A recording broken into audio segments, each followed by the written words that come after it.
Nous retrouvons Light et les jumeaux une fois arrivés à l'atelier. Là-bas, ils discutèrent de l'état de Light et des tests qu'ils devraient faire ensemble.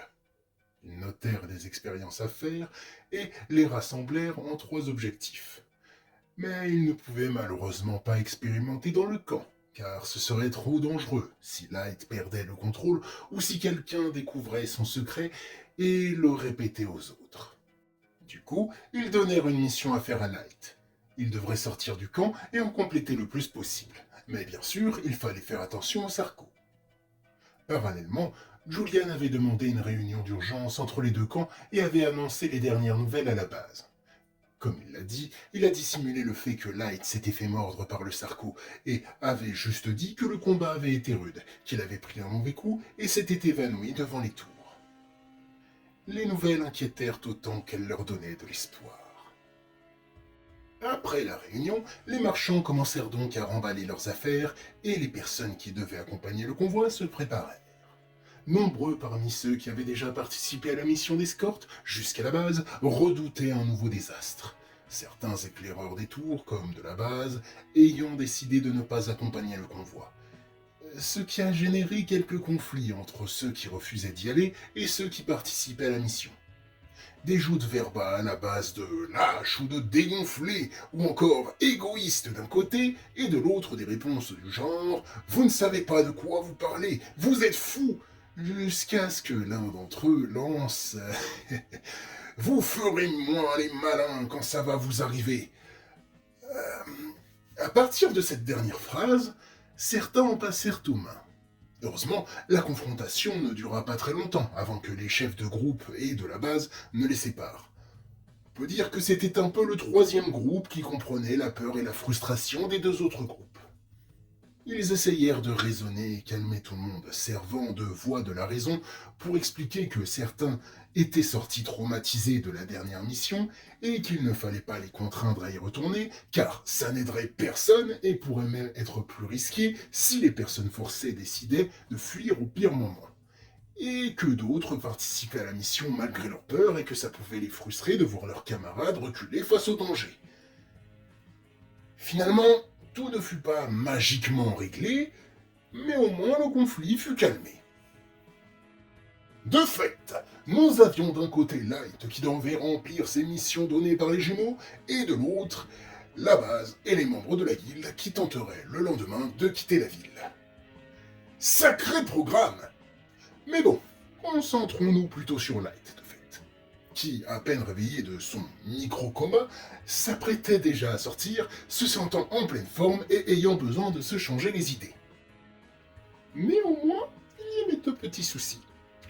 Son armure avait été plutôt bien endommagée durant son combat contre le Sarko, mais en plus, en voulant récupérer sa lance bélier, les jumeaux lui annoncèrent qu'il était bien rentré avec, mais quand ils lui montrèrent l'arme, il se rendit compte que le haut de la tige, juste sous la lame, était totalement déformé, comme écrasé. Ils dirent que, selon eux, le Sarko l'avait tordu en essayant d'éviter le coup de bélier, à cause de la puissance de l'impact, plus la force naturelle de la créature. Du coup, Light se retrouvait sans armure, même s'il n'en avait pas eu particulièrement besoin jusqu'alors, à part contre le Sarko, mais aussi sans armes, ce qui l'embêtait quand même un peu plus. Pourtant, les jumeaux, eux, semblaient tout sourire. Quand Light leur demanda ce qu'il manigançait, ils lui répondirent qu'ils n'avaient pas besoin de soucier de son arme, car ils allaient lui en fabriquer une toute nouvelle, et plus adaptée à ses capacités. Light était ravi d'entendre ça, jusqu'à ce qu'il continue en précisant que ça prendrait quelques jours, et qu'en attendant, ils devraient se débrouiller avec une autre lance bélier qu'ils avaient prévue en remplacement. Sur le moment, Light avait vécu un bref ascenseur émotionnel, et était un peu déçu de repartir avec une lance bélier, après lui avoir fait miroiter sa nouvelle super arme. Mais bon, il devait faire avec en attendant. Par contre, pour l'armure, il devait faire sans, et remettre les anciennes protections que les éclaireurs portent habituellement, vu que son armure était un prototype. Il quitta donc la tente des jumeaux, après avoir fini de se préparer, et se dirigea vers la plateforme ascenseur du camp. En arrivant devant, les gardes furent surpris de voir Light déjà prêt à repartir, lui demandant s'il en avait l'autorisation. Et Light leur répondit qu'il avait l'aval des jumeaux. Les gardes hésitèrent, mais sachant que les jumeaux siégeaient au conseil et que Light agissait sous leur responsabilité directe, ils le laissèrent passer et le firent descendre. Une fois en bas, il regarda sa liste de missions. Il devait tester ses nouvelles capacités, faire des expériences en se contaminant lui-même avec des fluides infectés et, selon les résultats de l'expérience précédente, ramener des échantillons de fluides qui auraient eu un quelconque effet. Pour ce faire, il devait trouver un infecté isolé, l'immobiliser et l'utiliser pour réaliser ses tests. Ce qui était compliqué, car ils avaient plus tendance à se regrouper, l'avantage du nombre étant important pour la survie. Néanmoins, il arrivait de temps en temps qu'un traînard n'ait pas suivi le groupe ou qu'un de leurs membres se soit trop éloigné en cherchant de la nourriture ou l'origine d'un bruit suspect. Il commença alors à fouiller dans les bâtiments et les rues de la ville en restant vigilant au cas où le Sarko lui aurait tendu une embuscade. Il trouva de grands groupes ou des bâtisses vides, mais pas d'infectés isolés. Jusqu'à ce qu'il trouve un petit groupe de 4 qui se baladait en quête de nourriture sûrement. Light avait donc plusieurs options. Essayer d'en séparer un du groupe en l'attirant avec du bruit, leur foncer dessus et les tuer jusqu'à en laisser un seul en vie, ou attendre de voir si l'un d'entre eux se séparerait du groupe. Il n'avait pas la patience d'attendre qu'un d'entre eux se sépare bien gentiment des autres, et même s'il risquait d'attirer les autres avec le bruit pour attirer l'un des leurs, il décida d'abord d'essayer la première option. Il suivit discrètement le groupe et attendit ce qu'il jugeait être le bon moment en tapant doucement du bout de sa lance contre la tôle des véhicules abandonnés sur le chemin pour essayer d'en distraire un qui pourrait entendre les petits bruits et décider de trouver leur origine. Sur les 4, 2 d'entre eux finirent par remarquer les petits clings suspects qui les suivaient depuis un moment. Ce qui les fit ralentir un petit peu à chaque fois qu'ils tournaient la tête pour essayer de définir d'où venait ce petit bruit. Light finit par donner un petit coup un peu plus fort pour voir comment il réagirait. Là, malheureusement, tout le groupe se retourna, même ceux quelques mètres en avance. Il avait manqué de patience, mais il commençait à en avoir marre de les suivre et de jouer à cache-cache. Il prit donc 2 pierres et les jeta discrètement une à une, à droite et à gauche de leur groupe pour tenter de les disperser. Et ça a fonctionné. Ils se séparèrent en 2 groupes. Light en choisit un et décida de les faire s'éloigner un peu plus des autres. Il recommença à taper sa lame contre la tôle des voitures, et quand les 2 infectés commencèrent à courir pour rejoindre l'origine des clings, Light les attendit dans un croisement de la rue et décapita le premier à passer d'un puissant coup de revers. Light profita ensuite que l'infecté restant soit sous le choc pour l'assommer avec le plat de sa lame. Avec ses nouvelles capacités, il avait dû y aller un peu trop fort, car avant de s'écrouler, la créature eut quelques spasmes. Mais bon, il avait réussi à en avoir 2, et en soi, même si c'était mieux de les avoir en vie, ce n'était pas primordial. Il commença donc à récupérer des échantillons de salive, de sang et même de liquide cérébrospinal en ouvrant le crâne décapité de sa première victime. Ça le dégoûtait un peu, sachant qu'il devrait en plus mettre une petite quantité des 3 dans sa bouche. Mais bon, ça faisait partie de sa mission. Il attacha ensuite l'infecté inconscient et l'emmena sur le rempart qui entourait la ville, là où il avait testé ses capacités la première fois. Pendant que l'autre roupillait, Light décida de commencer les tests d'ingestion de fluide infecté. Parmi les 3, celui qui le dégoûtait le moins bizarrement, c'était le sang. Il se demandait si c'était normal ou si c'était la partie infectée en lui qui l'influençait. Il faudrait poser la question aux jumeaux pour savoir. Mais en attendant, il décida de commencer par ce qui le dégoûtait le plus. Puis il irait jusqu'au fluide qui le gêne moins. Il commença donc par la salive, grimaçant quand il mit la petite touillette en métal sortant de la petite fiole de salive dans sa bouche. Il attendit et il sentit une petite décharge. Puis son corps commença à chauffer. Des espèces de vibrations commençaient à envahir son crâne, alors qu'il titubait et agitait ses bras comme pour chasser une mouche qui lui tournait autour, sa respiration s'accélérant. Quelques secondes plus tard, c'était fini. Il reprit son souffle et patienta. Les jumeaux lui avaient dit de ne pas enchaîner avec les différents fluides, d'attendre au moins une demi-heure ou une heure entre les différents essais. Il décida par conséquent de continuer les tests, mais cette fois sur ses capacités. Il alla donc récupérer le nécessaire pour ses tests. À son retour, l'infecté était réveillé, mais semblait amorphe. Il s'approcha et tâta son crâne pour voir s'il l'avait frappé trop fort, et effectivement, là où il l'avait frappé, le crâne s'était légèrement affaissé. Il fit une petite grimace en imaginant la douleur qu'il aurait ressentie dans cet état et avait presque de la peine pour le pauvre malheureux qu'il avait dégommé. Enfin, il rassembla ce qu'il avait ramené de sa balade. Il avait décidé de reproduire les tests qu'il avait faits en arrivant dans ce monde. Il se rappelait des résultats qu'il avait faits et les avait notés.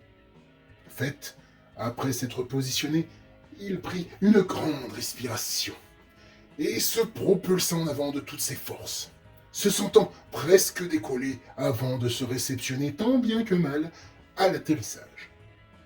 Résultat, là où il avait fait 5 mètres de saut au stade 1, il avait réussi à doubler la distance. Il était légèrement surpris par ce résultat, s'attendant à moins, mais il continua. Maintenant, il devait tester sa rapidité et son endurance. Il se mit à nouveau en position et une fois prêt, il fonça de toutes ses forces. Le boost de vitesse lui semblait moins flagrant, mais en revanche, son endurance aussi avait fait un bond. Néanmoins, là, même le meilleur des athlètes ne pourrait lui tenir tête, que ce soit en vitesse ou en endurance. Il les écrasait. Malheureusement, il ne pouvait calculer précisément sa vitesse. Mais il savait qu'il était légèrement plus rapide qu'avant, ayant trouvé un point de repère pour définir si oui ou non il était plus rapide. Pour l'endurance, il utilisa un chronomètre, qu'il avait récupéré dans l'atelier des jumeaux. Mais il avait bien ressenti qu'il avait couru bien plus longtemps. Quand il eut repris son souffle et regarda le chronomètre, il fut estomaqué par le chiffre qui s'affichait. À pleine vitesse, sans pause, en quasi-ligne droite et sans obstacle, il avait couru pendant 15 minutes. Toutes les fois où il avait cavalé dans la ville, ou en étant poursuivi, avait dû renforcer son endurance. Mais là, il le savait, qu'en ce qui concerne son endurance, il n'avait effectivement plus rien d'humain. Il fit une pause, le temps de se désaltérer et reprendre des forces. Puis, il décida de passer au test du deuxième fluide. Il prit donc un échantillon de liquide cérébrospinal avec sa douillette, puis la mit rapidement dans sa bouche sans trop réfléchir. Quelques secondes plus tard, la même chose qu'il avait ressentie précédemment recommença, en légèrement plus intense. Il sentait son esprit s'embrouiller légèrement, comme si la colère montait en lui, sans savoir exactement pourquoi. Il s'agenouilla et attendit quelques minutes, que les effets du liquide se dissipent. Puis, il nota les effets et se reposa un peu. À son réveil, il alla voir l'infecté. Ce dernier avait commencé à saigner légèrement du nez, sûrement à cause d'une commotion cérébrale. Il devait donc enchaîner ses tests au cas où il lui claquerait dans les pattes. Il attrapa la troisième fiole, récupéra l'échantillon et le mit dans sa bouche. Il attendit, puis ressentit comme des sensations accablantes, presque aussi intenses que ce qu'il avait ressenti quand le sarco l'avait mordu. Son sang bouillonnait et il sentait la colère monter. Mais pourquoi ressentait-il cette colère ? Ses yeux se posèrent sur l'infecté, assis contre le mur, le regard vide. Sans savoir pourquoi, il avait envie de s'en prendre à lui. Il se leva, se mit devant lui, sa respiration s'accélérant, puis, après un rugissement, il abattit son poing contre le crâne de la créature, explosant ce dernier et broyant les briques qui se trouvaient derrière la tête de sa pauvre victime. Il recula de quelques pas, son corps continuant de pulser, son regard analysant tout ce qui l'entourait. Il était encore pleinement conscient, mais il ne savait pas pourquoi son corps était en alerte. Il semblait lui indiquer de supprimer toute menace l'entourant. Finalement, il se recroquevilla et attendit que les effets du sang d'infecté se calment.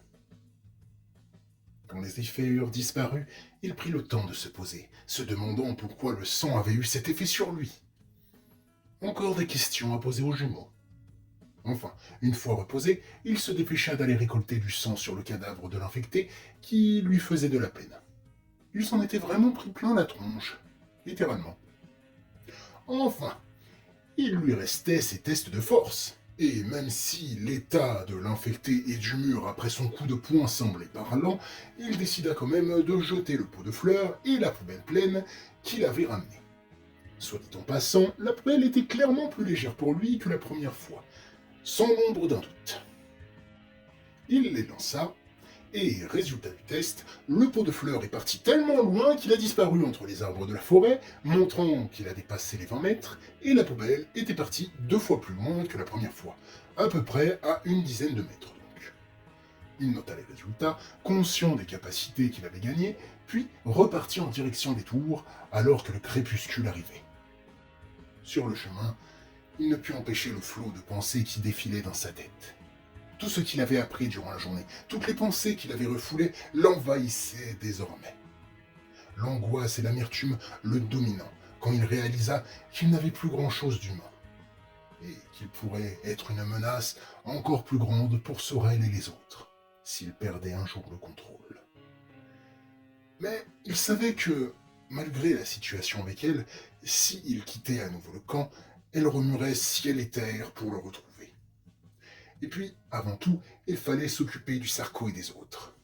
Pour l'instant, c'était eux la menace. Et Light était bien décidé à réparer ses bêtises, avant de songer à autre chose. Il avança donc d'un pas décidé, les tours se rapprochant, et les résultats de ses tests en poche prêts à être transmis aux jumeaux.